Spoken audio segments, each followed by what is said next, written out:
Olá, seja muito bem-vindo, bem-vinda ao Pensar Muda Tudo, o seu podcast que tem a ousadia de trazer assuntos que afetam a sua vida profissional e o mundo corporativo. E estamos nessa temporada explorando, nos aprofundando, dissecando, fazendo uma anatomia de diversas culturas organizacionais. O episódio que eu estava mais esperando para produzir para vocês e fazer com que vocês parem para pensar e reflitam, aprendam muito mais, é sobre culturas familiares. Esse lugar tão icônico, tão desafiador, onde eu tenho muitos clientes, onde eu tenho também clientes da mentoria que trazem muitos desafios, e eu trouxe para vocês um convidado que é especialista, tem empresas familiares também e vai poder me ajudar a trazer luz para vocês. E eu tenho perguntas para ele trazidas também pelos nossos seguidores. Algumas perguntas surpresas. Fábio, seja muito bem-vindo ao Pensar Muda Tudo, que você possa trazer luz para a gente. Eu estou realmente com muitas perguntas assim, que existenciais a respeito de empresas familiares. Bom. Então vai ser meio que terapêutico aqui hoje. Acho que tem gente que vai estar aqui nos ouvindo, fazendo terapia junto com a gente, para poder tentar desenrolar esse lugar que são as casas, as extensões das casas das pessoas, que chamadas empresas. Total. Fábio, antes de tudo, apresente-se para nós. Quem é você? Muito bom, Fê. Obrigado pelo convite, primeiramente. Adorei o nome do podcast, estava falando aqui nos bastidores, né? Realmente eu acredito muito que pensar muda tudo. Acho que conhecimento, de certa forma, amplia nossas possibilidades de escolha, assim. Agora que eu sei algo novo, cara, eu posso decidir não só entre a opção que eu tinha, agora eu tenho mais opções para decidir. Então, acho que conhecimento liberta e, de fato, pensar muda tudo mesmo. Exato. Parabéns pela escolha do nome. Obrigada, obrigada. Faz muito sentido. Bom, como que eu defino quem sou eu em poucos minutos, assim, né? Eu gosto de começar, a gente estava falando do Nordeste agora há pouco nos bastidores, e eu tenho conhecido ultimamente muito da história da minha família, né? De onde veio essa história do Nordeste, apesar de não morar mais lá, eu busquei entender, cara, de onde eu vim, e por que às vezes eu tenho algumas influências em comportamentos ou pensamentos. E tudo ficou muito claro, né? Porque, bom, eu venho de uma família que se originou lá numa cidade chamada Pedro Avelino, no Rio Grande do Norte. Cara, muito pequeno, acho que hoje deve ter uns 20 habitantes. 20? Não, acho que deve ter um pouco mais que isso, assim. Mas deve ter uns 2, 3 mil, assim, vai. Todo mundo se conhece e todo mundo é parente. Exato, todo mundo se conhece, todo mundo é parente. E, ao mesmo tempo, meus avós, né, eram de lá. Não conheci meu avô, conheci minha avó. Mas a minha família, cara, todo mundo que eu conheço, desde meu pai, dos meus tios, tiveram o que eu acredito ser um sucesso do ponto de vista profissional muito grande, cada um na sua área, assim.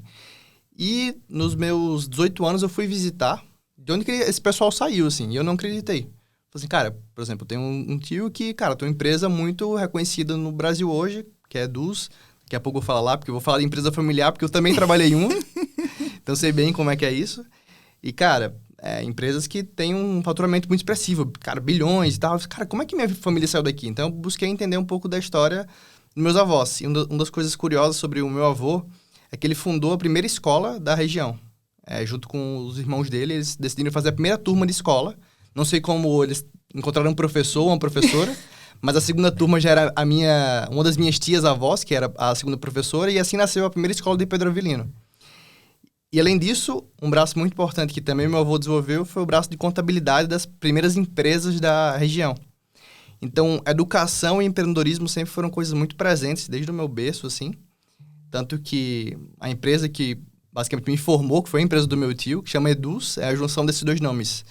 Education e Business, né? Educação e negócio. Olha que incrível. Então, acho que são duas forças motrizes que me movem, assim. Então, eu saí de Natal, várias fases que eu estava em aprendizagem, estava sendo aluno de engenharia, mas não me encontrando. Vim morar em Sorocaba para fazer alguns experimentos aqui. Acabei trabalhando na empresa do meu tio por, cara, uns 6 anos, mais ou menos isso. Então lá foi minha grande faculdade. Até que pela veia empreendedora que todo mundo da minha família tem, chegou um momento que eu falei assim, cara, obrigado por tudo que você me ensinou, deixa eu ensinar para mais empresas agora. Então já faz mais ou menos 2 anos que eu estou com a DeepSide, que é uma consultoria para ajudar empresas em 2 temas, trabalho em equipe e experiência do cliente. Eu gosto muito de olhar para o ponto de vista de colaboração nas empresas, então olho muito para trabalho em equipe e como que isso afeta a experiência do cliente e vice-versa. Então, a DeepSide hoje tem essas 2 vertentes de trabalho que a gente tem construindo projetos para outras empresas nesse segmento. Assim. Essa sua história, Fábio, já traz uma primeira dor. das famílias.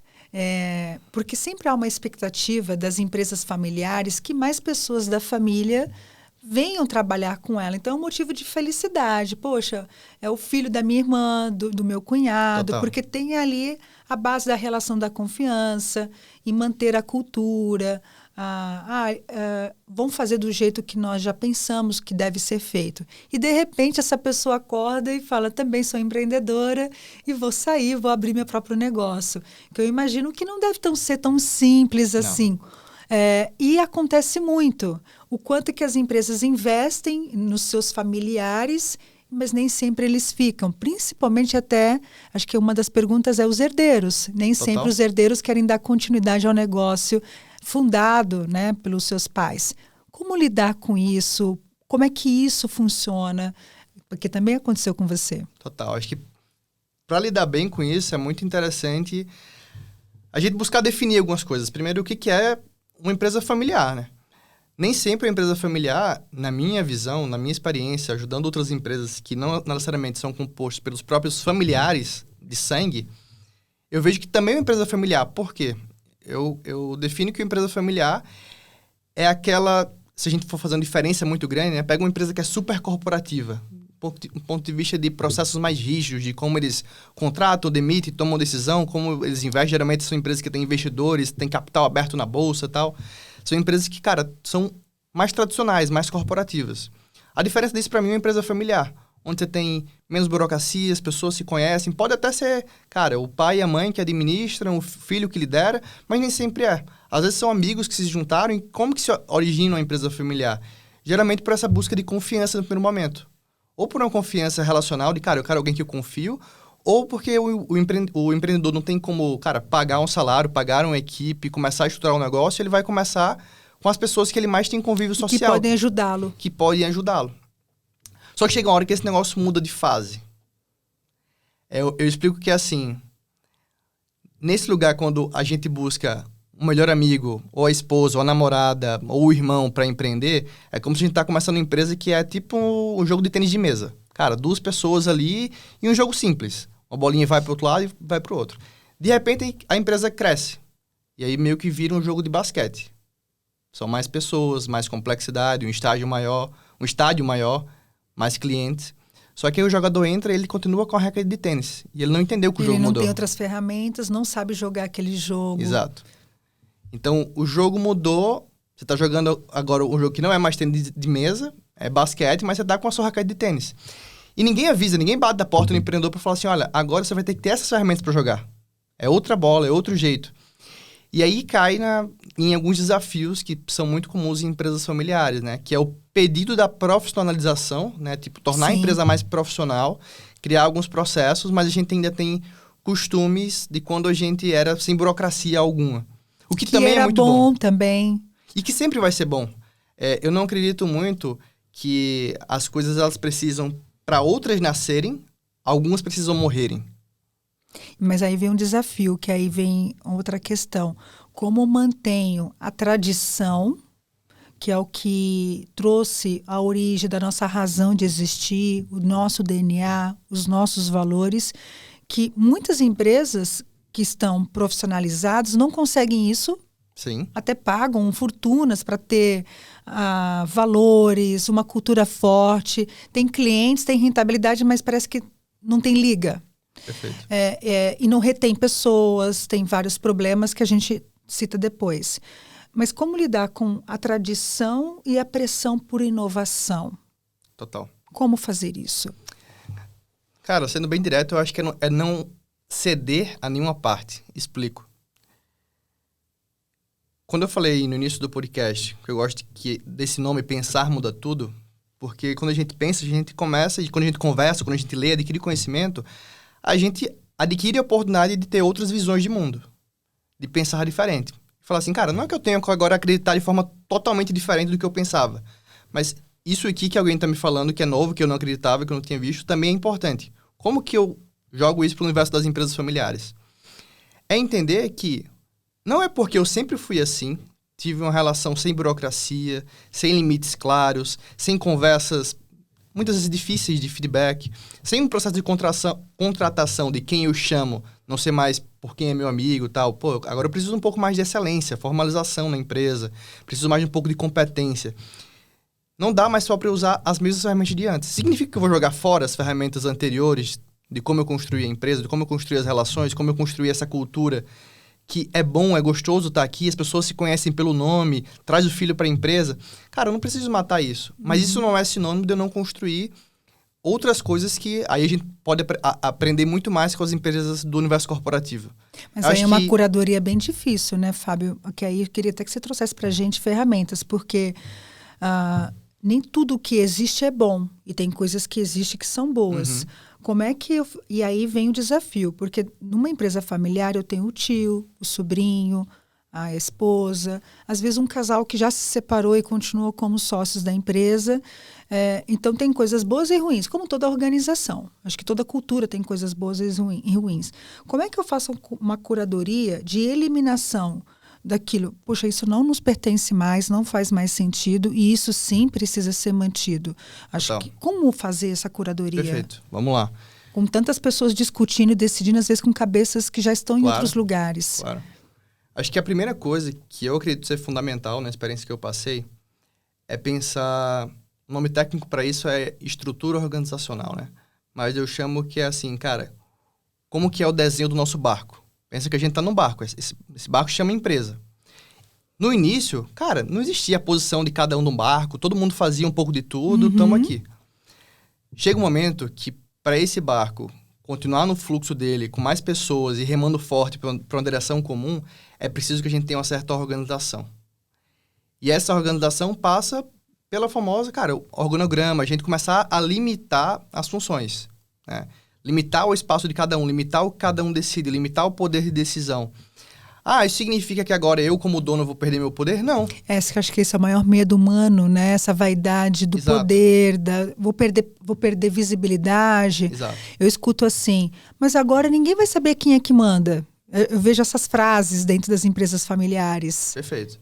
E esse medo, né? Acho que a dose, o remédio para isso é buscar escutar quando essa frase vinha, cara, de onde isso está vindo? O quanto que isso é benéfico? E eu acho que tem uma pessoa que é hierárquica tudo isso. Eu gosto muito de falar de cultura, eu gosto muito de falar de ambientes onde a gente se sinta bem para trabalhar, onde as pessoas são relevantes, se sintam reconhecidas, mas eu gosto muito também de falar do ponto de vista do cliente. Por quê? Numa discussão dessa, é legal trazer a visão do cliente para a mesa e perguntar, cara, o que é bom para esse cliente? Porque, no fundo, toda essa história toda só está acontecendo porque alguém decide ser nosso cliente. Alguém decide comprar nosso produto ou serviço todos os meses. Então, algumas discussões eu tive quando estava na empresa dos meus familiares, ajudei outras empresas, nessas perspectivas. Cara, a gente está aqui no debate de crenças, mas se a gente for colocar o resultado final no centro da mesa, isso é tudo no negócio? Não. A ponta final está se beneficiando? Exato. Está feliz? Exato. Está recebendo o melhor produto, o melhor serviço? Eu percebo que quando isso é colocado na mesa como estratégia de conversa, sabe, Fê? Eu consigo ganhar todo mundo, porque todo mundo está olhando para um ponto em comum. Acho que os conflitos nas empresas familiares existem em mais intensidade quando cada um fica na sua crença limitada de achar como deve ser. E aí também, o ser humano ele é um universo único ali, conectado a vários universos. E aí, uma coisa que eu queria que você trouxesse, pela tua experiência, as famílias, existem famílias que estão funcionais, que já têm um enfrentamento, já têm debates abertos, famílias que já estão organizadas, não são, né? E a empresa é uma extensão dessa cultura que já existe enquanto pessoas, relações humanas. Mas se essas relações humanas não forem boas, forem uma família que esconde segredos, uma família que já não confia um no outro, que um já quer, a gente chama lá no Nordeste traíra, né? Isso também vai penetrar na cultura daquela organização. Então, não é porque é familiar, acho que a palavra familiar dá uma coisa fofa, que todo mundo se ama e todo mundo se confia, não? Porque tem famílias que não confiam no outro, que pai arranca do filho, filho arranca dos pais. Como é que isso impacta as culturas familiares, porque as pessoas que não são da família assistem, às vezes, discussões terríveis. Eu já presenciei situações muito constrangedoras que você vê que não era um problema da empresa, mas da mesa do jantar foi para a mesa da empresa. Uhum. E da mesa da empresa vai para a mesa do jantar. Como as empresas podem equilibrar isso? Total. Não é uma pergunta fácil. Não é fácil para o empresário fazer isso. Não é fácil para a família saber a hora de separar. Mas eu acho que ela pode criar gatilhos para isso. Vou te dar um exemplo. Quando meu tio me chamou para a empresa dele, ele foi muito inteligente da forma que ele fez isso. Primeiro que ele me apresentou como o sobrinho dele. De repente, e eu nem pensava em trabalhar na Eduz nessa época. Eu fui fazer uma visita na cidade dele, em Sorocaba, e eu perguntei, cara, como é que tá a empresa? Me leva lá para conhecer. E aí ele mostrou os cantos da empresa e tal, e ele falou assim, olha, tá rolando um onboarding. Você quer ir lá ver? E ele só simplesmente me jogou na sala. Falou assim, esse aqui é o Fábio. Ele vai entrar no onboarding. Pá. Coisa de tio. Coisa de tio. Mas a primeira coisa que eu já achei que ele foi muito inteligente. Ele não chegou na sala pra falar assim, olha, esse aqui é meu sobrinho, ele tá tendo um dia de visita na empresa, eu quero que ele acompanhe o onboarding. Cara, ele me jogou lá como qualquer pessoa. Todo mundo que tava na sala achava que eu era um novo funcionário, como qualquer um. O onboarding durava na Eduz, naquela época, 4 dias. Eu participei dos 4 dias. Aí algumas pessoas começaram a saber que eu era sobrinho dele, mas também pelo meu comportamento, eu tive uma estratégia de também não me posicionar como alguém que era especial ali. Não, eu me coloquei na cadeira de aprendiz, como todo mundo, né? Então essa também é uma forma de... A tua postura também foi diferente. Exato. Você não chegou como dono da empresa. Exato, né? De jeito nenhum. E aí, depois de 4 dias, acabou meu onboarding e falei assim, tá... O que acontece agora? Eu vou trabalhar aqui, mas como eu passei um mês de férias em Sorocaba, eu fiquei indo para a empresa. E, de repente, alguns líderes que viram que eu estava no onboarding dias atrás, falaram assim, olha, eu vi que você está aí e tal, você é sobrinho do Eugênio, né? Meu tio chama Eugênio. Cara, você quer ajudar a gente aqui num projeto? Cara, quero. Cara, eu comecei a trabalhar de graça por um mês, né, Eduz?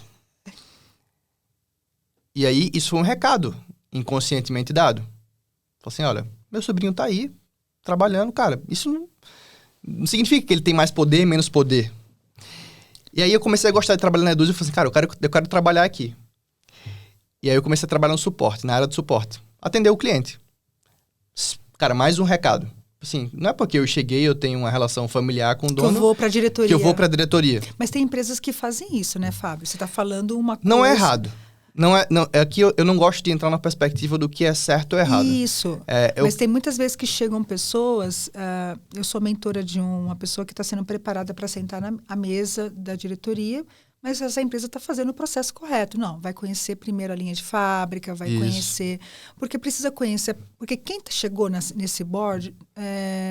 passou por tudo isso. Total. Porque você falou, jogou o ping-pong. Total. Tem gente que já chega no jogo da NBA. Total. E não sabe essa história também. E aí vem um problema até de comunicação. Às vezes o onboarding tem que garantir a origem, como é que tudo isso se deu, como é que nós chegamos onde nós chegamos, por que nós estamos aqui. Às vezes a história não é mais contada. É como a gente lá no Nordeste. Acho que uma coisa que a cultura nordestina ela é tão forte ainda, que existem as pessoas sentadas na calçada, os mais velhos com os mais novos, e os mais velhos sempre carregaram esse papel de contar como era lá antes de você chegar. E isso vai fazendo com que as pessoas carreguem tradições. Exato. De alguma maneira, eu acho que as empresas querem ter tanta velocidade, querem ser ágeis e querem unir a agilidade com velocidade e perde-se a simplicidade e a qualidade, que é sentar e contar história, ter conversas e ter um desafio do home office também, acho que é alguma coisa que nós estamos trazendo para esses episódios de cultura, como fazer com que a cultura se perpetue com as pessoas não se vendo, não se olhando, às vezes nem entrevista, nem se vê fisicamente, é tudo online. Perfeito. Como é que faz tudo isso, Fábio? Garantir que as pessoas entendam que há um passado e que esse passado é tão importante para o DNA. Foi o que você disse, eu voltei para minhas origens para entender como nós somos hoje. Muita gente não quer fazer esse caminho de voltar. Perfeito. E aí? Perfeito. Eu acho que é muito função de quem está liderando esse barco. Obviamente, quem está junto, apoiar essa pessoa, esse conjunto de pessoas, de guardar muito bem essa história. E conseguir descrever. Porque, às vezes, no primeiro, segundo, terceiro, quarto ano, às vezes esse tempo pode ser maior ou menor, mas nos primeiros 4 anos, a gente nem tem consciência da história que a gente está construindo. Exato. E de quais são os valores essenciais que fizeram a gente construir o que a gente construiu. Por isso que eu gosto muito, um exercício que eu faço, muito simples. Eu vou em qualquer lugar, a última vez que eu fiz isso foi na barbearia. Fui na barbearia fazer meu cabelo e minha barba. Era uma barbearia que eu não conhecia ainda. E aí eu tive o privilégio de ser atendido por alguém que já estava ali há 8 anos no negócio. E aí eu, como gosto muito de estudar cultura, gosto muito de estudar comportamento humano, durante o corte, a gente conversando, eu falei assim, cara, você tá aqui 8 anos, né? Me fala uma coisa, o que te faz ficar aqui 8 anos? O que faz decidir falar sim para essa empresa? Todo dia. Todo dia. E a empresa Mais dizer uma sim vez. para essa pessoa também, todo dia. Exato. Cara, ela começou a falar do jeito dela, da forma dela, para mim o que era toda a cultura da empresa. Então, tá retratado. A paixão tá ali ainda. A paixão tá ali. E às vezes, para você contar para quem tá chegando, às vezes a história ainda não é clara. Então pergunta para as pessoas, usa quem já tá ali para fazer esse processo de coleta de histórias. Cara, quais são as histórias que nos marcam? Mas aí vem um papel da liderança muito importante. Eu vejo que a liderança, ao receber, por exemplo, você falou que na Eduz tem um onboard de 4 dias. Tem empresas que têm um onboard agora de 1 hora. É isso que eu estou falando, essa questão da agilidade, velocidade, e sendo que existem momentos que eu tenho que ter qualidade de tempo de qualidade, Perfeito. tempo de mesa, tempo de conversa. Você está trazendo uma pessoa para dentro da sua organização, você está casando com alguém. Perfeito. Você não casa com alguém conhecendo num encontro e casa. Então eu vejo que esse momento da preciosidade do encontro, da relação, da constituição dessa confiança, eles se diluíram tanto que se perderam. Perfeito. E acho que isso afeta tanto as empresas tradicionais quanto as empresas familiares. Perfeito. Fê, eu gosto muito de ser um cara meio camaleão. No sentido do seguinte, eu ajudei muito na Eduz e chegou uma época que a Eduz bateu um pico de 500 pessoas. Então, cara, 500 pessoas, 40, acho que quase 80 líderes, porque a gente tinha muitos cargos de liderança, assim. E eu ajudava muito a área de pessoas, desenvolvimento humano e tal. E era muito fácil observar esse questionamento dos líderes. Cara, peraí, eu acabei de contratar a pessoa, tô precisando muito dela aqui, vocês vão deixar ela 4 dias, às vezes 1 mês de onboarding, porque a gente fez vários experimentos de onboarding, né? Qual que foi minha grande tese de aprendizado, né? Para ajudar tanto o ponto de vista de área de pessoas, desenvolvimento humano da empresa, cultura, fortalecer tudo isso que você falou que realmente é base para resultado, e também atender a necessidade do líder. Cara, é integrar essas duas coisas. Então, ao invés de eu falar por um dia inteiro sobre processos comerciais e produtos da Eduz, cara, eu comecei a falar assim, como que eu faço esse meu colaborador que está chegando agora ter uma experiência de uso com um produto, contato com o cliente, que para o líder dele já vai parecer que ele está trabalhando, mas para mim, enquanto área de pessoas, ele está entendendo a história de como esse produto se desenvolveu, como é usar o produto, e quando ele for sentar na cadeira do suporte ao cliente, ele já vai estar preparado para isso. Então, eu acho que é uma grande habilidade da liderança, das pessoas que ajudam esses líderes a se desenvolverem, é montar narrativas que integrem necessidades que às vezes até parecem ser diferentes. E na verdade são diferentes, mas têm intenções muito positivas, todas as duas. Queremos chegar no mesmo lugar. Exato. Estamos em estações diferentes, mas estamos querendo entrar no mesmo trem e chegar no mesmo lugar. Exato. E aí por isso que eu falei agora há pouco da intenção de colocar às vezes o cliente no centro da mesa, porque às vezes o cliente é essa ponta que vai unir todo mundo. Falou assim, cara, o que é melhor para o cliente? Cara, é melhor para o cliente ser atendido por alguém que está super aculturado ou é melhor para o cliente ser alguém que está super preparado tecnicamente? Boa pergunta. E aí? Não tem... Deixa eu pensar o que eu gostaria como cliente, assim. Acho que a experiência da barbearia é interessante, porque essa pessoa conseguiu 8 anos, ela já tem as duas coisas. Ela tem a tecnicidade, porque senão ela não estaria 8 anos lá, e já tem a cultura. Então, seria o mundo perfeito. Uhum. Mas uma pessoa apaixonada... Eu estive em Natal agora... E eu gosto de conversar com quem me serve, sempre gostei, né? Me conta sobre a casa, me conta sobre o cardápio. Eu adoro fazer isso também. O que você comeria se você estivesse sentado no meu lugar? Nossa, eu faço essa mesma pergunta. A gente tem muita... E assim, o brilho nos olhos dessa pessoa, isso, para mim, faz toda a diferença. E a gente se hospedou no hotel, e aí a pessoa que estava nos ajudando e tal, e ficava à noite, né? A pousada fechava, ele ficava monitorando a pousada. E aí eu perguntei, qual é o melhor lugar para eu comer aqui? E é lógico que lá em Natal, gente, só recomendo um restaurante como melhor, não vou fazer propaganda aqui, mas assim... e ele falou assim, olha, eu sei que é o melhor, mas eu nunca comi lá. Eu falei assim, mas ele falou com com força, com confiança e credibilidade. Vá lá, você não vai se arrepender. Eu nunca fui. Aí eu falei, cara, que segurança. Olha como a cultura de um lugar que a Sim. pessoa nunca foi, nunca trabalhou, está presente na vida dela. Total. E aí a gente voltou, trouxemos para ele uma refeição de lá. Nossa, que Sabe? legal.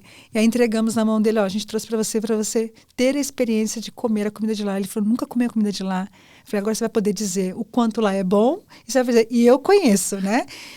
Então, para mim, a pessoa que está apaixonada pela cultura, mesmo nunca tendo, a gente consome marcas que a gente se apaixona e a gente recomenda para os nossos amigos, recomenda Perfeito. nas nossas redes sociais, porque de alguma maneira a comunicação, o que ela faz, o que ela representa, as lutas e as bandeiras que ela ao longo do tempo vai defendendo, vai dizendo, essa cultura é um lugar que você pode confiar. Então você replica isso, mesmo não Perfeito. trabalhando. Agora, tecnicidade sem paixão.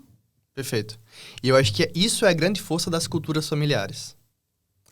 Porque o que acontece na minha perspectiva, no meu modo de ver, observando culturas familiares, seja uma família realmente de sangue ou seja uma organização que ela não tem muita burocracia e parece uma família, né? Às vezes são amigos e tal. Cara, essas relações que são muito verdadeiras entre as pessoas, intensas entre as pessoas, desdobra na construção do produto e no atendimento ao cliente. Então, o que eu sinto que muitas marcas que estão com culturas muito fortes, elas têm, são essas características do que são as empresas familiares. Se a gente for estudar, cara, exemplo a exemplo de empresas familiares, a gente vai ver que elas foram construídas daquela forma por busca de confiança. Sim. Só que se a gente olha para confiança, o que é confiança? Boa. O que é confiança? Porque confiança De e onde- lealdade. De onde surge a Eu confiança? posso ser leal com você numa coisa errada. Exato. Exato. A gente pode ter uma relação de confiança porque eu descobri um erro seu, Exato. você descobriu um erro meu, a gente faz uma aliança. Perfeito. A confiança nasce de uma aliança. A aliança pode ser por coisas boas e por coisas Perfeito. ruins. Nesse ponto, eu gosto muito de uma definição da Brené Brown, que ela fala sobre, cara, quem nasceu primeiro, ovo ou galinha? Só que ela faz o paralelo entre confiança e vulnerabilidade. Eu gosto muito dessa forma de ver confiança, porque eu sinto que é exatamente como eu experiencio confiança. Quando, sei lá, eu conheci você, cara, muito possivelmente você viu uma máscara em mim através da roupa que eu cheguei, através da forma que eu cheguei, através das primeiras palavras que eu falei, e eu também vi uma máscara em você. Não tô dizendo se essa máscara é boa Mas ou ruim. é normal, é 8 segundos, Cara, é são verdadeiro. 8 segundos. A partir do momento que eu fui revelando mais pontos, mais dados sobre mim e você, mais sobre você, cara, parece que um muro que parecia existir entre nós, e um muro invisível, começa a cair. Isso dá espaço para confiança. Então, esse lugar de vulnerabilidade, de eu conhecer mais do que tá do outro lado do muro, cara, me faz ter mais coragem de eu entrar nesse outro lado. E vice-versa, o contrário também é verdadeiro. E é por isso que eu gosto muito desse lado, por mais que tenha desafios nas culturas familiares, esse lado é muito positivo. Porque esse espaço de vulnerabilidade é ganhado muito fácil. Não muito. E quando ambas, eu falo assim, que os dispostos se atraem. Exato. Né? Acho que tem muito isso. Agora a gente pode falar de um lado um pouquinho sombrio. Eu estava falando dessa questão das alianças e eu perguntei para alguns grupos e comunidades que eu pertenço, olha, eu vou estar amanhã, não falei com quem, para falar sobre culturas familiares. Se vocês estivessem sentados no meu lugar, que pergunta que vocês gostariam de fazer? E tem gente que trabalha em empresa familiar e eu conheço algumas dores que essas pessoas me trazem da perspectiva delas, é óbvio. Dor sempre da perspectiva de quem sente. Sempre quando a pessoa que não pertence à família, e eu adorei essa definição, nem sempre precisa ser laço de sangue. Às vezes amigos podem nascer uma empresa e ali ter características Isso. de uma empresa familiar. Mas tem o eles e o nós. De alguma maneira se estabelece um pouco disso. Existe o sobrenome, às vezes, ou a relação de quem iniciou aquele negócio, que tem uma confiança muito única. Porque viver um ping-pong juntos, e ninguém esquece o ping-pong. Perfeito. E quem está de fora tem uma sensação de que eu não vou conseguir penetrar nesta relação, não vou conseguir pertencer a esse ecossistema e vai limitar o meu crescimento, vai limitar a minha carreira. O quanto disso é real ainda, porque sabemos que já foi uma realidade das empresas familiares, e o quanto que está se caminhando para uma mudança? Cara, eu acho que é muito real. Eu acho que vai ser muito real por bastante tempo. Porque é muito raro para mim conhecer pessoas que têm esse nível de consciência que você tem, de observar de, olha, o barco está crescendo, não dá mais só para eu fechar aqui eu e minha família e as pessoas que estão chegando no barco não sentirem a segurança, a confiança. Porque a gente tava falando de confiança aqui, né? Uhum. E como ela se constrói através de vulnerabilidade. Eu, cara, conhecer um pouco da história do outro e tudo mais. E por que eu acho que isso é importante? Porque essa confiança, quando se cria, você cria espaço para debate produtivo. Você cria segurança na pessoa de ela dar uma opinião numa mesa de, olha, isso aqui eu acho que não vai beneficiar o cliente, isso aqui não vai beneficiar a nossa estratégia. Fazer divergência. Quando existe essa cultura do nós entre eles, cara, o negócio perde muito. Principalmente porque as opiniões que são ultra criativos, que poderiam estar chegando na mesa, não chegam porque ficam embarreiradas pela falta de segurança. Aquela segurança psicológica. Aquela segurança psicológica. Né? Então, quando o empreendedor, o líder desse barco, os líderes desse barco que construíram, que são ali parte da família, começa a observar isso e fala assim, cara, não é estratégico eu ter só aqui meu embarreiramento familiar e me sentir e comunicar muito esse poder. Porque eu vou estar limitado à inovação, à criatividade e a crescimento. Tudo bem, se você não quiser isso, cara, também tá é uma tudo escolha. bem. Não quero crescer, Exato. Quero ser somente isso, ter esse... Mas você também tem, uma hora alguém vai engolir você. Exato, são preços a se pagar. Cara, você pode pagar esse preço. Escolhas. Quanto que ele custa? Então, não tem... Eu gosto muito de pensar que não existe certo ou errado. Cara, existem as escolhas e suas consequências. Mas há um sofrimento para quem está do outro lado, né? Se você está numa empresa que tem essa característica do embarreiramento, não vou escutar, porque, enfim, sempre fizemos assim, não se mexe em time que está ganhando. Sim. Eu ainda não... eu tenho uma relação de 10 anos com esse grupo, com você começou agora, porque também tem a relação da confiança baseada no viés do tempo. Uhum. Porque o cérebro tem cheio de vieses. Para quem está do outro lado, às vezes, ainda mais as novas gerações, claro, não tem tanta vontade de paciência. Primeiro desafio, segunda tentativa, terceira tentativa, exato, esse não é o meu lugar. E aí isso é triste, porque eu vejo que as relações se tornaram líquidas. As pessoas não têm a paciência da frustração, a paciência de que precisa constituir uma relação de um pouco mais de tempo. Como é que se enfrenta esses desafios com essas gerações, com essa ânsia de que tudo precisa ser rápido? Total. Cara, eu vou falar de uma forma enviesada também de como eu experiencio na minha vida tudo isso, porque eu acho que você definiu uma frase que é muito comum nesse universo, que é... Do lado, quem construiu a empresa até aqui fala assim, mas até aqui foi desse jeito que a gente fez, então é desse jeito que dá certo. E quem vem de fora traz uma carga criativa de outras experiências que fala assim, olha, existe esse outro jeito, por que não experimentar? E aí entra numa briga, num conflito gigantesco. Cara, isso é muito real, você conseguiu definir muito bem. Como que eu experiencio esse conflito?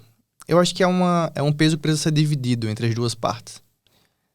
De um lado, quem veio até aqui construir essa história, se está trazendo gente nova para o barco... E pagando por isso. É também trazendo a expectativa para dentro de si de que, olha, talvez essa pessoa me traga novos horizontes. E eu quero estar aberto a experimentar. Ou então, cara, na hora da negociação já fala, olha, aqui vai ser assim, pronto, final e acabou. E aí talvez você... Você coloca uma pessoa pra dentro que ela vai estar super de acordo, ou talvez até não, ela vai falar que tá de acordo, mas um mês depois, claramente ela não vai estar, porque eu acho que realmente, nessa geração atual, por mais que eu acho que tem coisa que não é sobre gerações, eu sinto que realmente nessa geração, pela tecnologia, pela disponibilidade de informação, é uma geração que tem essa ambição em relação ao tempo maior, tipo, quer tudo pra ontem. Sim. Né? Eu digo porque eu também me vejo um pouco nesse lugar, sabe? Acho que a gente também tá aprendendo com essa geração. E eu acho que as duas coisas são muito boas, cara. Você ter as coisas fundamentadas de... Cara, se tem coisas que até aqui foram assim, deram certo, é porque tem algum fundamento que precisam ser respeitados. Agora, também, isso não significa que a gente não pode ser adaptativo. Porque o mundo tá mudando, isso é inegável. Então, quais são os fundamentos e princípios que a gente quer manter? E aí, eu acho que é isso que é muito importante. A gente não ficar preso às coisas, mas talvez aos fundamentos que estão presos a ela. Fala assim, cara, eu até quero colocar uma nova coisa, mas eu não quero perder esse valor que é muito importante pra mim. Porque é um valor que, cara, eu construí esse negócio. Não quero perder esse valor. Há uma diferença muito grande entre o que é valor e o que é crença. Mas aí a gente não consegue também Acho que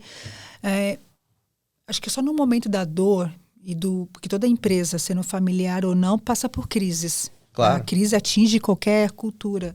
Acho que é na hora da crise que você descobre na sua cultura o que é uma crença e o que é um valor. Na hora do debate não vai ter essa consciência. Não. Ou melhor, vai ser muito difícil ter essa consciência. Eu com minha sócia, a gente tem vários debates e às vezes na hora do debate a gente até tem essa consciência porque, cara, a gente fala muito sobre isso. Então, cara, casa de ferreiro, espeto de ouro, né? Então a gente pratica o que a gente fala. Eu falo que nem espeto tem. Casa de ferreiro nem espeto tem. Exato. Mas assim, no jogo, na hora do combate, a maioria das empresas, a maioria das pessoas não vão se lembrar dos conceitos, não vão cair a consciência na hora e tá tudo bem. Tá tudo bem. Agora, em algum momento eu vou ter essa tomada de consciência. Talvez leve 1 hora, 2 horas, 2 dias ou 3 meses. Ou 3 anos. Ou 3 anos. Pode levar o mais tempo é uma coisa muito relativa. Nada me custa, ou melhor, custa alguma coisa assim. Eu voltar para pessoas, cara, vamos rever nossa conversa. Eu entendi um pouco mais, eu quero entender, tô a fim de entender o que tá por trás da sua fala, quais são as suas necessidades. E aí eu acho que aqui é o poder da inteligência emocional e do desenvolvimento humano, sabe? Eu acredito muito nessas duas forças. O quanto que é necessário nesse mundo moderno. Cara, a gente tá conhecendo um pouco mais, tendo mais habilidade emocional. Porque tá tudo bem se numa hora, num conflito, cara, eu perder a paciência. Mas... Não, a gente vai perder paciência. Vai perder a paciência, não tem problema. Pelo amor de Deus, só se você tomar muita medicação, que você nunca... Todo dia, exato. Todo momento, não. Acho que... E se tá tendo debate, é porque as pessoas estão se importando por algo. Exato, acho que o silêncio é que nem no casamento. Exato. Silêncio, criança quieta, casamento silencioso e funcionário quieto, você está com um grande problema ali nas suas mãos. A gente foi impactado pela perda de um grande líder de uma empresa de comunicação no ano passado, que é um ícone, né, de empresa familiar. E também acaba sendo para a gente, pelo menos quem trabalha como cultura, você e eu, o quanto que as pessoas que fundam seus negócios não sabem a hora certa de deixá-los também. E também sofreram com consequências já de um desempenho que já não era coerente com a cultura do mundo, que tem a cultura sua e você está integrado num ecossistema de um novo tempo, novas políticas públicas, novas formas de se comunicar com o ser humano, coisas que não fazem mais sentido, a evolução mesmo do mundo como si só. E aí eu vejo isso dentro das organizações, muitas vezes o fundador quer sair, ele não consegue por algumas razões, porque ele ao mesmo tempo dói sair, é um filho. Ao segundo ponto, eu não tenho pessoas preparadas, ou porque eu não preparei, ou porque tem pessoas que não quiseram. E aí a pessoa vai passando o time dessa saída, e aquilo que era lindo como história começa a reescrever de uma forma ruim. Você já viu isso acontecer? Pessoas que já não deveriam estar sentadas onde estão? Já. É um desafio clássico e complexo. Eu acho que tem tudo a ver com algo que a gente estava falando aqui agora, sobre... É um desafio para duas partes. Para quem quer assumir e para quem talvez quer deixar ou não quer deixar a cadeira. E o conselho que eu daria, por mais que eu não goste até dessa palavra conselho, mas... Trazer luz.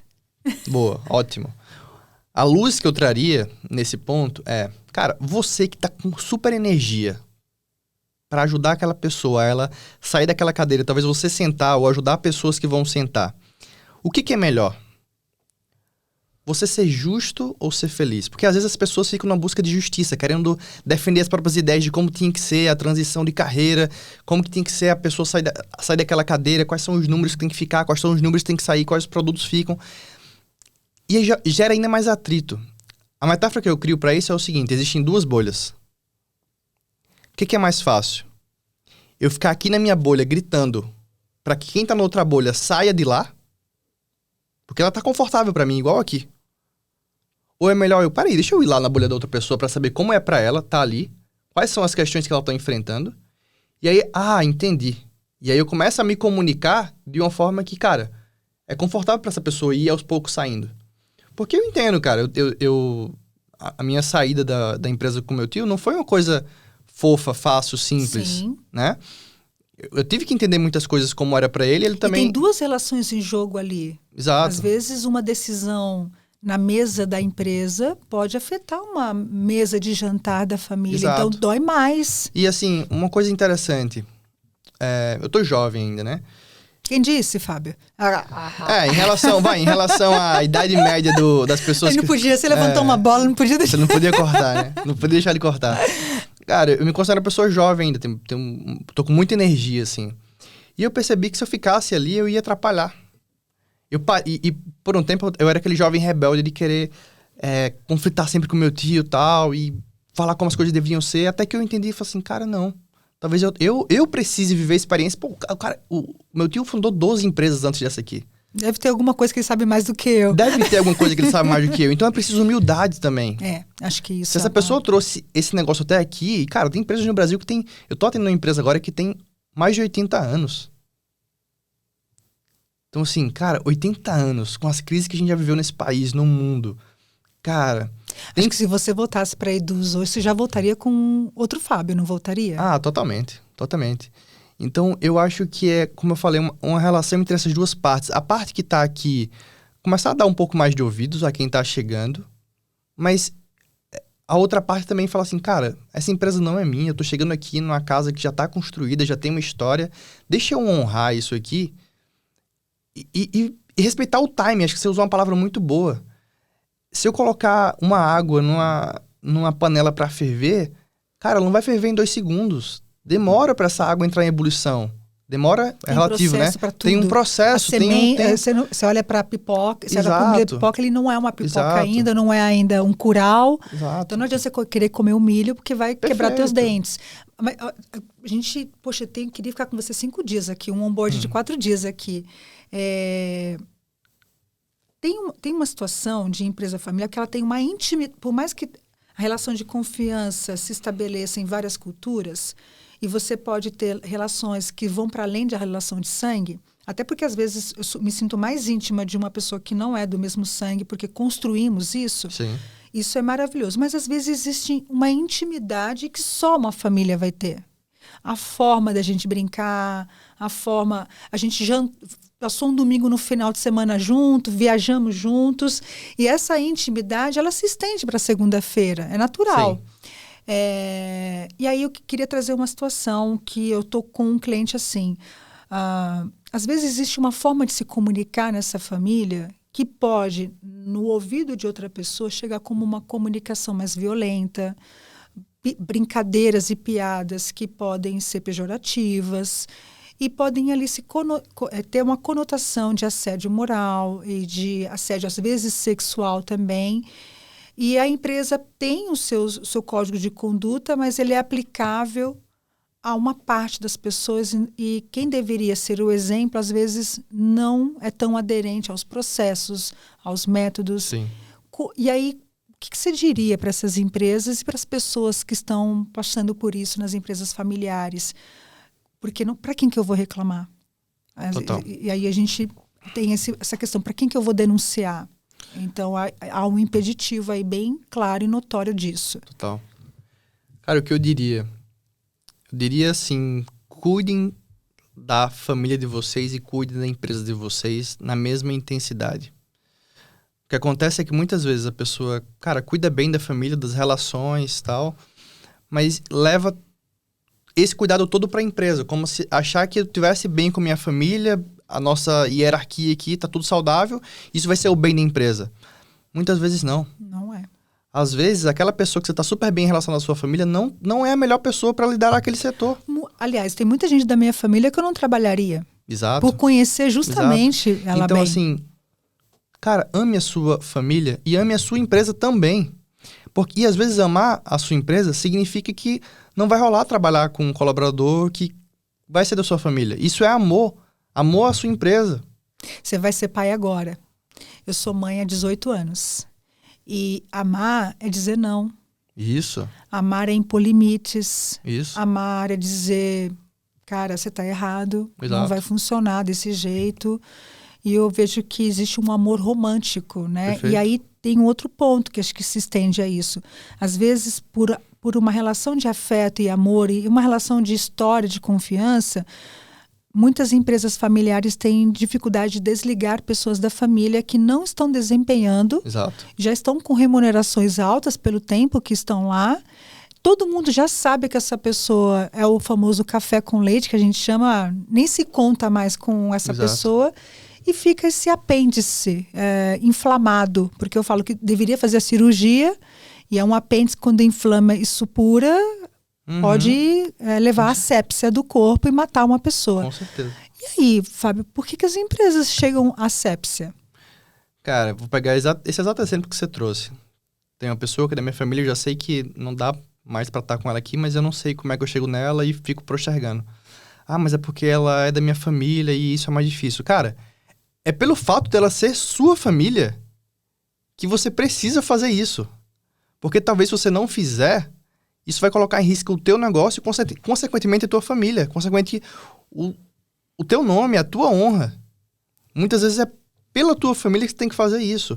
Pra não estragar a relação com a própria família. Que é muito mais cara. É muito mais cara. Então, assim, não é, pela minha família... muda o tom, sabe? Muda o tom na comunicação. É porque minha família eu não consigo. Cara, é exatamente por ser tua família que você precisa fazer isso. E aí é ter coragem. E também, como eu falei, do outro lado, às vezes quem tá ali na cadeira e sabe que a cadeira tá já apertada. Puta, não dá mais pra... Foi o que aconteceu comigo.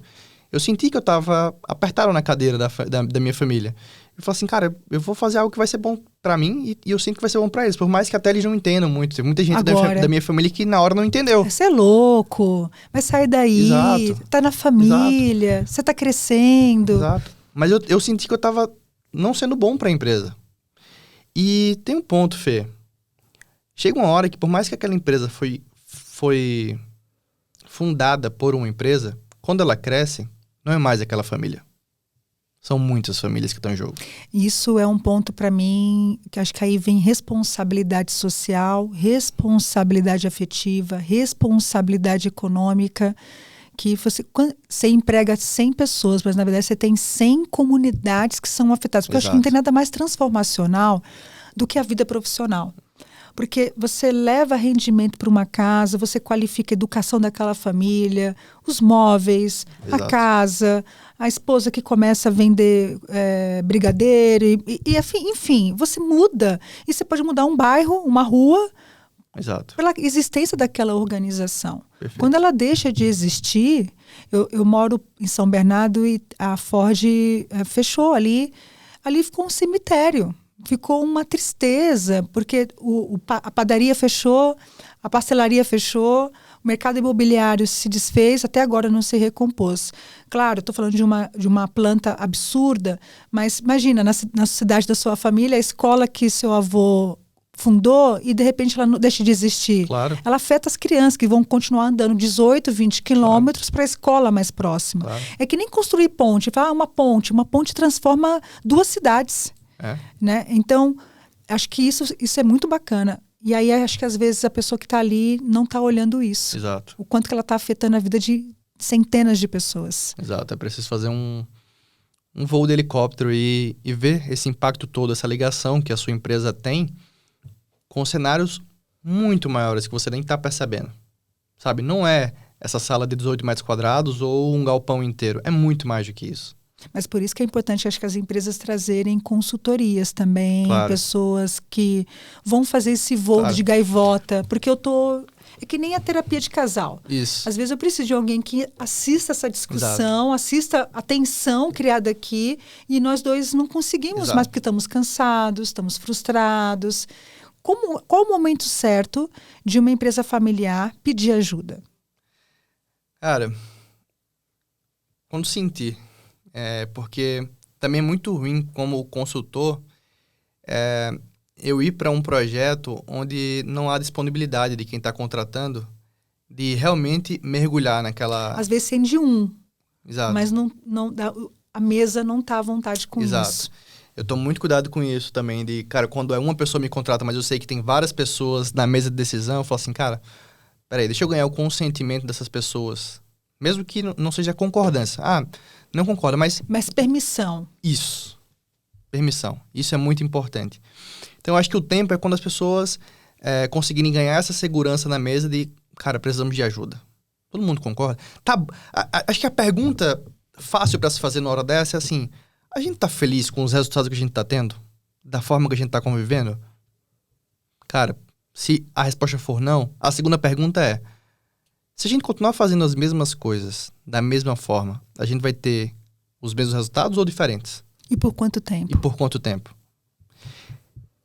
Se a resposta para essas duas perguntas trouxer esse grupo para reflexão de, cara, realmente precisamos de ajuda porque queremos fazer coisas diferentes para ter resultados diferentes, cara, busca alguém que já viveu isso ou tá observando isso em várias outras empresas que vai conseguir te ajudar. Muito bom, muito bom. Eu acho que essa palavra permissão, se você esperar concordância, vai começar nunca o trabalho. Nem você que está trabalhando numa empresa familiar, vai lá, faz sim. Se esperar concordância da família inteira, você não vai fazer trabalho nenhum. Acho que permissão, acho que talvez seja o verbo que vai trazer para a gente maior atuação e melhor. E também saber fazer acordos também, até onde eu posso ir e até onde não posso ir. E qual é a hora certa, acho que para fechar aqui, porque eu queria ficar com você mesmo. Nossa, está sendo muito bom. Qual é a hora certa de eu, enquanto profissional, sair de uma empresa familiar? Assim, olha, quais são os elementos, os sintomas que eu vejo, poxa, eu de fato não vou conseguir emplacar, de fato eu não estou conseguindo fazer funcionar, não estou conseguindo ter fit com essa cultura. Quais são os elementos? Acho que tem alguns sinais. Acho que um dos sinais é assim, cara, essa cadeira tá começando a ficar apertada para mim, eu sinto que eu tô começando a ter mais ideias e querer fazer mais coisas do que a organização é capaz de aceitar e colocar em prática. Foi um pouco do que aconteceu comigo. Eu comecei a querer testar várias das coisas que eu estava estudando, cursos que eu estava fazendo, e eu estava vendo que eu estava gerando ansiedade na organização. Estava gerando mais conflito do que oportunidade. Adorei, assim, às vezes a gente gera mesmo, né? Um incômodo que o outro não dá conta também. Vamos se olhar no espelho. E de repente, é perceber que, cara, no final das contas, aquilo ali é só uma empresa. Aí você mexeu num ponto muito... Aí você dói a empresa familiar, mas acho que é perfeito, porque... É uma frase difícil, mas o que eu quero dizer é que, assim, cara, nossa vida... É mais que isso. É muito. Tem muita coisa pra se viver. E aí eu percebo que, às vezes... Eu vou falar muito em primeira pessoa. Eu percebo que eu fiquei em momentos da minha vida profissional... Cara, tão focado naquele desafio específico, naquele projeto, e aquilo estava afetando minha vida como um todo. A minha vida profissional estava afetando minha vida amorosa, a minha saúde física. Mental. Cara, eu não conseguia conversar com meus amigos. Meus amigos colocaram no grupo do WhatsApp assim, Fábio está muito ocupada para conversar abobrinhas. Eu também já fui essa pessoa da família que, você a gente nem vai chamar mais. Exato. Porque a gente cansou do seu não. Exato. Então, assim... Às vezes até quem tá do seu lado começa a também perceber. E aí é quando eu falo, cara, a vida não é só sobre o trabalho. E não é só sobre aquela empresa. Existem tantas oportunidades, cara. Eu acho que isso, eu agradeço muito ao meu tio, porque por mais que não tenha sido tão leve assim, no final foi leve a conversa, não teve atrito na conversa. Mas óbvio que por ele eu queria continuar, por mim eu também queria continuar. Mas ele foi muito sábio a mim, eu fui... querendo ou não, sábio a ele, de falar assim, cara, família é uma coisa, negócios são outra coisa. E podemos ser gratos por um momento maravilhoso que passamos Perfeito. Juntos. Eu acho que tem duas coisas que podem andar juntas, que é a gratidão e o inconformismo. Cara, não é porque eu não tô gostando de uma situação... Que eu não sou grato. Que eu não sou grato. E não é porque eu sou grato que eu tenho que ficar... Exato. Para sempre. Exato. Também. Que eu vejo... Assim, às vezes, acho que essa questão de transmutar o que é confiança é muito legal. O que é confiança, por mais que a gente fale de cultura familiar, cada família vai se comportar com uma cultura diferente. Talvez para uma família, a confiança é você me contar tudo o que está acontecendo e não me esconda nada. Aí vira uma empresa fofoqueira. Exato. Né? Tem isso também. Tem empresa que confiança pelo tempo. Tem empresa que confiança de você nunca ir embora daqui. eu te ajudei, eu formei os seus filhos. Exato. E isso não acontece só em empresas familiares, não, gente. Eu trabalhei em empresas que, quando eu fui pedir demissão, foi, assim, uma traição. Foi recebido como uma traição. A gente deu um aumento, a gente te cresceu, investiu em você. Então, a gente precisa fazer acordos melhores. Dizer que a nossa alma não está à venda em lugar nenhum. Exato. E, às vezes, a gente vende a alma. Às vezes, ninguém está comprando, mas a gente quer. E aí, a gente vê métricas de vaidade também. A gente tem métricas de vaidade. Quero ter sucesso até 30 anos, quero crescer na velocidade vertical em tanto tempo, eu quero ser importante dentro dessa família. E, às vezes, essas métricas de vaidade tá te fazendo ser uma pessoa extremamente infeliz. Perfeito. E a empresa infeliz também. E tem um custo muito alto, assim, né? E você trouxe algo que me remete muito a uma frase que a minha sócia fala, que é o seguinte: às vezes um não que eu estou dando para alguém é um sim que eu estou dando para mim mesmo. E uma liberdade para aquela pessoa no futuro. Exato. E talvez no momento ela não entenda. E será que ela precisa entender? Mas eu acho que sim. Eu acho que é tão bom para a evolução humana que aquele não hoje foi ruim, doeu. Mas quando eu oriento a empresa ao desligamento, eu falo que desligamento é ferramenta de gestão. Sim. O desligamento, às vezes, eu liberto uma pessoa infeliz que não está desempenhando bem, mas não significa que ele é um profissional ruim. Exato. Às vezes, naquela cadeira, naquela circunstância, ele não está florescendo. É que nem planta. Exato. Tem planta que precisa do sol, tem planta que precisa da sombra. Se você inverter, você vai matar a planta. Exato. Então, se você colocar aquela planta nas melhores condições possíveis da natureza daquela planta vai te dar frutos, vai te dar folhas Perfeito. verdes, lindas, maravilhosas. E na estação certa. Perfeito. Às vezes, eu estou numa empresa na estação errada. Às vezes, já vi gente voltar para a empresa num outro patamar de vida, de mentalidade, de valores, de maturidade e ser uma outra experiência. Exato. Eu acho que você falou no início desse podcast, não tem certo e não tem errado, não tem do mal e do bem. Claro que existem caráteres, aí a gente não entrou nisso hoje, que aí caráter é um problema em qualquer empresa. Claro. Mas eu acho que você tem maturidade na conversa certa. Exato. E pôr na mesa o que está funcionando e não está funcionando para você. Exato. Por isso a busca pelo autoconhecimento. Seja lá a ferramenta que você vai usar para isso, seja lá a ferramenta que você vai usar para se desenvolver emocionalmente. Cara, é muito bom a sensação de estar em paz. Não tem preço. Eu acho que você perguntou, né? Cara, quais são os sinais para essas conversas acontecerem? Cara, se você fechar os olhos e seu travesseiro estiver pesado na cama, ficar difícil dormir, se não tiver sensação de paz, cara, investiga, olha pra dentro. Quais são as conversas que lá dentro estão rolando em você? Quais são as imagens que você tá percebendo? Eu uso muito essa estratégia. Às vezes eu fecho o olho e vem uma imagem. Falo assim, cara, o que essa imagem significa? E não desperdiça a chance de olhar para isso e cuidar. Porque eu acho que é aí que rola um burnout, aí que rola essas parafernália toda que estão acontecendo. Os perrengues todos. Os perrengues todos e que vão ter. Mas assim, cara, não dá pra ignorar. Então, às vezes você vai estar precisando sair da empresa da sua família. Por que não?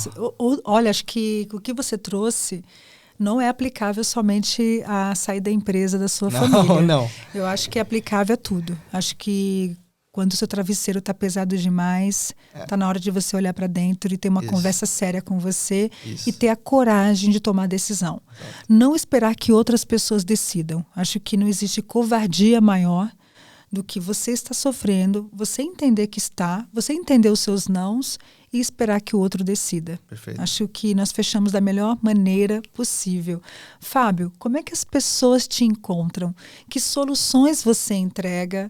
E como é que as pessoas fazem o match com você para começar uma relação? Cara, eu adoro receber as pessoas pelo Instagram. Então, meu Instagram é Fábio Moraes com I. Importante falar que é com I, que geralmente o pessoal coloca com E. Então, Fábio Moraes .0. Então, vocês vão me achar lá.